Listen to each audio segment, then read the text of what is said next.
Hola a todos, espero que estén muy bien. En esta clase vamos a retomar los conceptos de estadística descriptiva que habíamos visto antes de salir de vacaciones. Y la idea es hacer una clase más conceptual, no con tanto cálculo como las clases que les había mandado anteriormente, de tal manera de no sobrecargarlos con clases tan largas y podamos ir avanzando de mejor manera.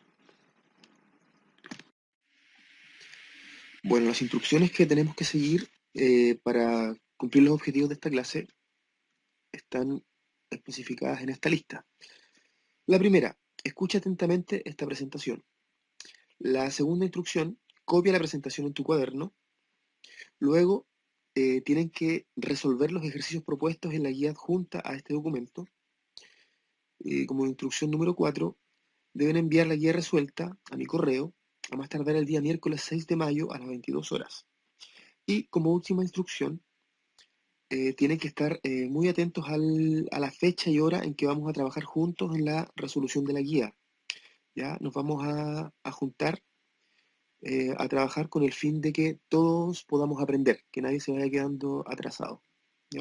Yo les voy a estar avisando con tiempo el día y la hora para que podamos conectarnos. Tenemos 4 objetivos en esta clase. El primero de ellos es recordar algunos conceptos de estadística descriptiva que vimos antes de salir de vacaciones. El segundo objetivo es que comprendamos la importancia de representar y sintetizar información a través de tablas y gráficos estadísticos. El tercer objetivo es leer e interpretar datos presentados en tablas y o gráficos. Y el último objetivo es que aprendamos a resolver problemas a través del uso de herramientas de estadística descriptiva.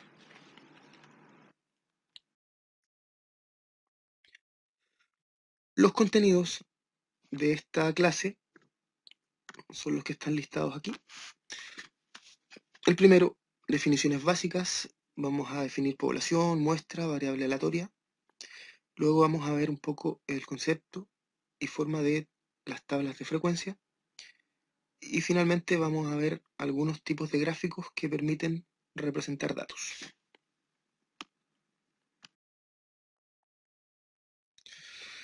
Bueno, iniciando ya con la materia, vamos a ver lo siguiente. Cuando nosotros tenemos la intención de conocer, no sé, un grupo de estudiantes, un grupo a lo mejor, si nos dedicamos a la salud, nos interesa a lo mejor un grupo de pacientes de cierta edad. Muchas veces no podemos acceder a todos ellos por diferentes razones. Puede ser muy difícil porque son muchos, o a lo mejor puede ser muy costoso en términos económicos. Entonces se opta por tomar de forma aleatoria un subconjunto de ese grupo. En este caso, a ese subconjunto le vamos a llamar muestra aleatoria. ¿Ya? Entonces una muestra aleatoria es un subconjunto de la población que nos interesa estudiar. Las poblaciones no necesariamente van a ser personas, van a estar compuestas por personas. Por ejemplo, una empresa de fabricación de autos puede estar interesado en evaluar la respuesta que tienen los airbags, por ejemplo, de sus autos, de los que ellos fabrican. Y para eso tienen que simular un choque. Por lo tanto, sería muy poco productivo para ellos impactar todos los autos que producen. No, en ese caso es imposible acceder a toda la población porque no tiene sentido económico. Entonces, ¿qué es lo que hacen? Ellos toman solo algunos en forma aleatoria y ven cómo se comporta, digamos, el airbag para efectos de seguridad de los pasajeros del auto. ¿Ya? Bueno, la muestra está compuesta por unidades muestrales, que en este caso aquí aparece una silueta de persona, digamos, que en el caso de la submuestra de vehículos sería cada auto, ¿cierto? Y a esas unidades muestrales nosotros le vamos a medir ciertas características que nosotros llamamos variables aleatorias. Algunos ejemplos de esas variables son estas que están aquí: sexo, edad, nivel socioeconómico, estado civil, peso, talla e IMC, que es el índice de masa corporal. Bueno, esas variables aleatorias que nosotros listamos no son todas iguales. Las variables aleatorias, de hecho, tienen una clasificación. En líneas generales podemos encontrar de dos tipos: variables aleatorias cualitativas y variables aleatorias cuantitativas. Las cualitativas están relacionadas con cualidades, ¿cierto? Como por ejemplo el color de ojos, como por ejemplo la nacionalidad, el nivel educativo, etcétera. Mientras que las cuantitativas están asociadas a un número, a una cantidad, como por ejemplo el salario de una persona, em, como por ejemplo su estatura, su peso, ¿ya? Bueno, las cualitativas también tienen una clasificación. Podemos encontrar variables cualitativas nominales y ordinales. Las nominales son aquellas cuyas categorías o cuyos valores no tienen un orden estricto, como por ejemplo religión. Pueden haber varias religiones, pero no una va antes que otra. O sea, son simplemente nombres. Em, en cambio, las ordinales sí tienen un orden y por algo se llaman de esa manera. Unos ejemplos de variables nominales, son el grupo de sangre, la religión, nacionalidad, sexo. Y ejemplos de ordinales: nivel educacional. Los niveles básica, media y superior sí tienen un orden. Nivel socioeconómico, bajo, medio, alto, también tiene un orden. Bueno, las variables cuantitativas también tienen una clasificación. Se clasifican en cuantitativas discretas y en cuantitativas continuas. Bueno, las cuantitativas discretas son básicamente conteos. Número de hijos, número de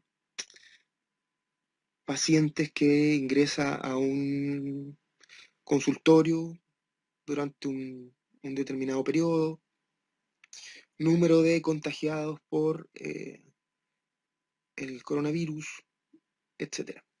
Y las continuas, en cambio, son numéricas también, pero no conteos, sino que en teoría pueden tomar cualquier número dentro de un intervalo dado. Vale decir que aceptan tomar números decimales.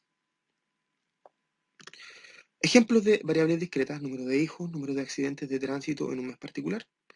Y ejemplos de variable continua: estatura, peso, ventas mensuales, salario, etc.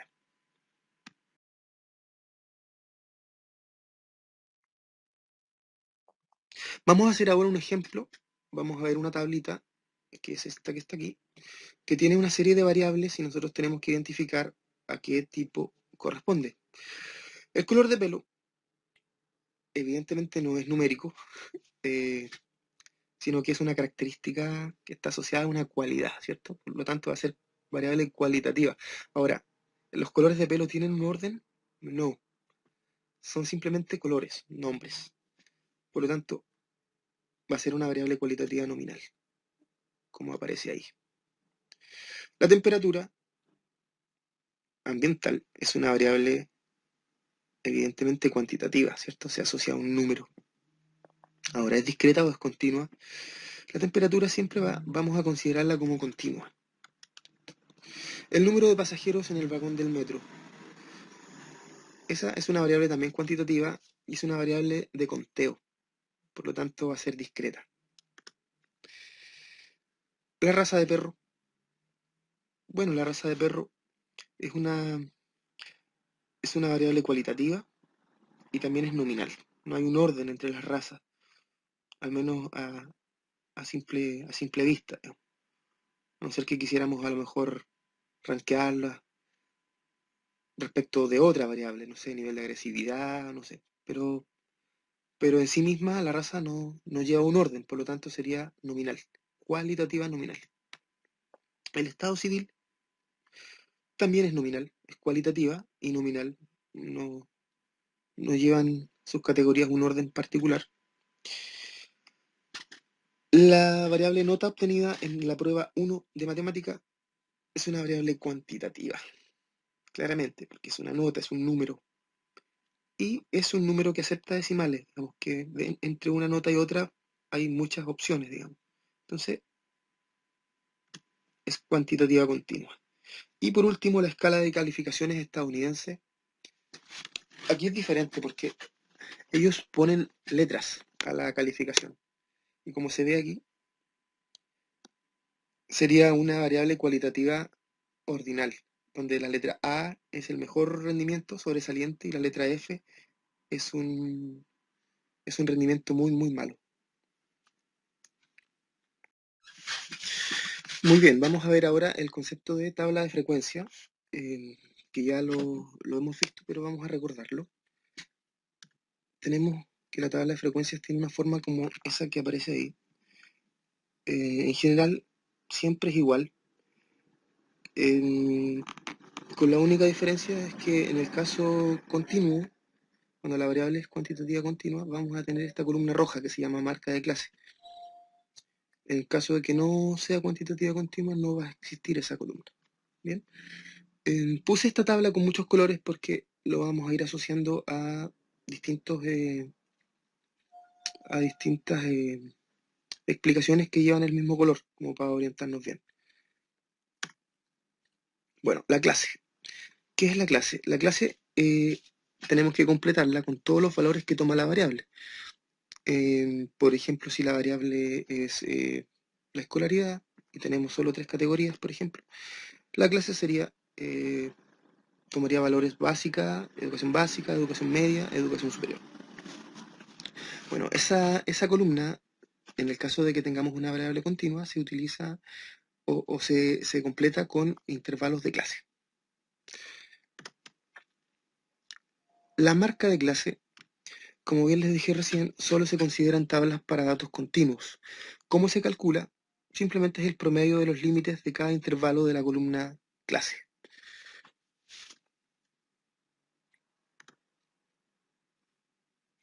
La columna F, esa verdecita, es una columna que recibe el nombre de frecuencia absoluta y corresponde a un conteo de las veces que aparece en la muestra cada categoría.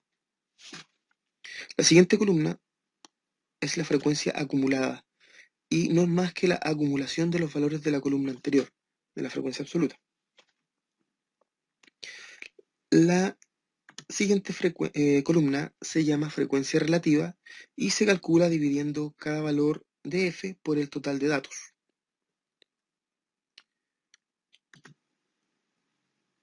La columna siguiente es la acumulación de los valores de la frecuencia relativa.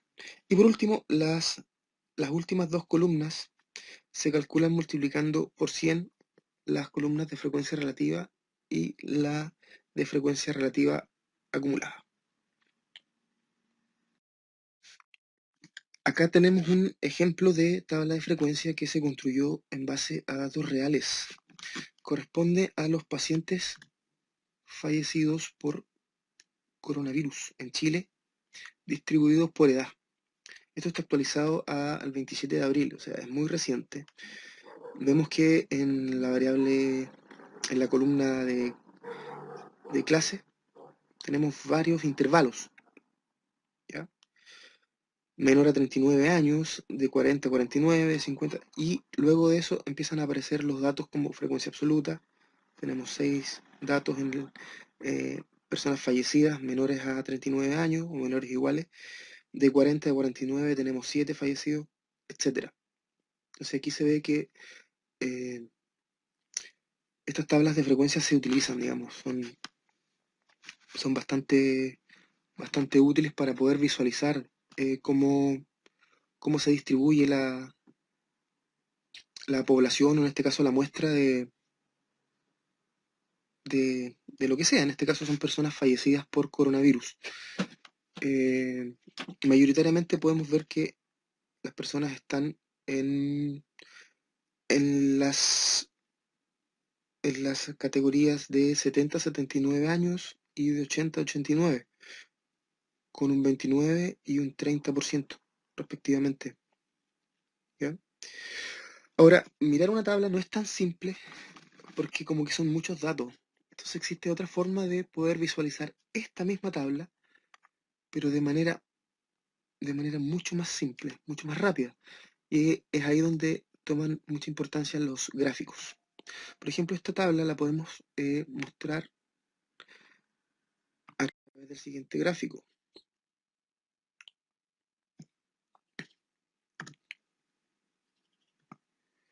Bien, este gráfico es exactamente lo mismo que el gráfico que la tabla anterior, pero nos da una visión mucho más rápida, ¿cierto? Aquí evidentemente vemos que las personas que menos se han visto afectadas por fallecimientos son las personas menores que 39 años, seguidas por las de 40 a 49, y así empieza esto a crecer, llegando a un pic donde las personas más afectadas son las de entre 80 y 89 años.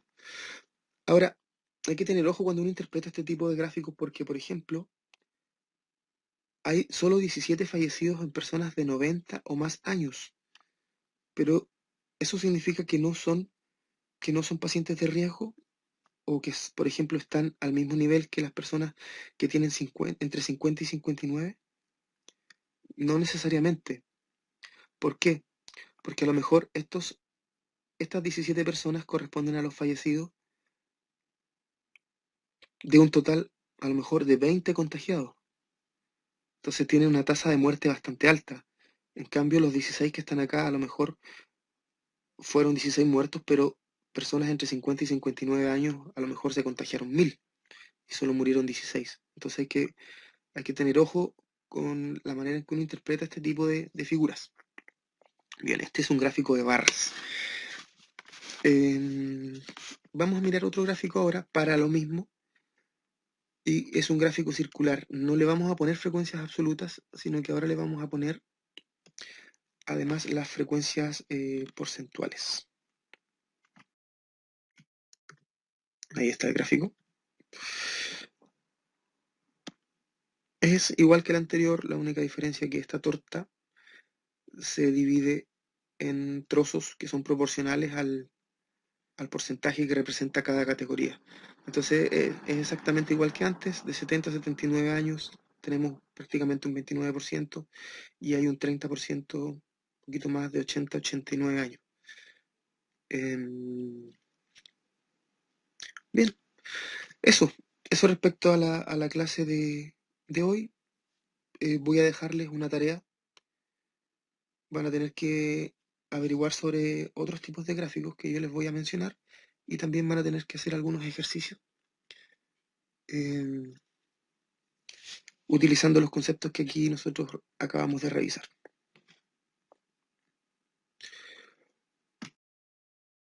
Como resumen y conclusión final, podemos decir que hoy aprendimos los conceptos de población y muestra, vimos por qué es importante tomar una muestra y no siempre una población. Habían temas de costo de por medio o también de dificultad, no sé, de tiempo. Vimos también el concepto de variable aleatoria y su tipología, cómo se clasifican. Aprendimos cuál es la estructura de una tabla de frecuencias y cuáles son sus componentes. Y aprendimos el concepto de gráfico de barra, histograma. No lo mencioné, pero el histograma es igual que el gráfico de barra que vimos ahí. Lo único que las barritas están pegadas una a la otra. Esa es la única diferencia. Y además vimos el gráfico circular. Ahora, la idea es que ustedes sigan las instrucciones de esta clase, que están al comienzo, y luego resuelvan la guía que les voy a dejar.